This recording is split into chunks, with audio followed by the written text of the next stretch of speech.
শ্ৰীৰাম। তো আমি একদম মহোৎসৱৰ বিষয়ে ক'বলৈ আহিলোঁ, যিহেতু আমাৰ আজি অযোধ্যা আজি ৰাম মন্দিৰ স্থাপিত কৰিছে। খুব সুন্দৰ এটি দিন। আমি এতিয়া ৰেলীত যাম ওলাই আছোঁ, ৰেডি হৈছোঁ, ড্ৰেছ ট্ৰেছ লগাই লৈছোঁ। গোটেই আমাৰ বজৰং টিমৰ লগত মানে ৰেলীত যাম, সকলোকে ৰেলীত দেখা পাম বুলি আশা কৰোঁ আৰু লগ পাম সকলোকে।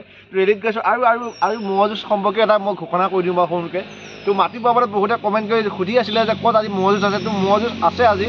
তো ৰাম জন্ম যেতিয়া আজি স্থাপিত হ'ব ৰাম মন্দিৰ, তো আজি ম'হ যুঁজো আছে বাৰু। তো মাটি পৰ্বতত মৰিগাঁও একদম খুব সমীপৰ মাটি পৰ্বতত মানে ম'হ যুঁজ এখনে আয়োজন কৰিছে খুব সুন্দৰভাৱে। তো আপোনালোকে তালৈ গৈ পেলাই ম'হ যুঁজ চাব পাৰিব আজি। ধুনীয়াকৈ মানে আয়োজন কৰিছে টাউনৰ সমীপতে। আৰু এখন চাটনগুৰি টাউনৰ মানে এয়া বেক চাইডে আৰু তো টাউনৰ ওচৰতে। আৰু নগাঁও ডিষ্ট্ৰিক্টতে এখন আয়োজন কৰিছে তুলসীমুখৰ মানে মছজিদৰ পিছ চাইডে জয় শ্ৰীৰাম, তাতে এখন ম'হ যুঁজ আয়োজন কৰিছে।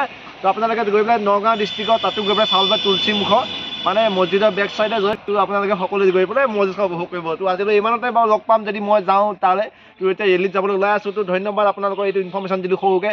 সময় নাই তথাপিতো আপোনালোকে ইনফৰ্মেশ্যন দিছোঁ, আপোনালোকে যাতে সুবিধা হয় যাতে ম'হ যুঁজ চাবলৈ যাওঁতে। তো ধন্যবাদ ইনফৰ্মেশ্যন দিয়া আপোনালোকে ভাল সুবিধা হয় বুলি আজি আশা কৰি দিনটো জয় শ্ৰীৰাম বিদায় লৈছোঁ আপোনালোকৰ পৰা।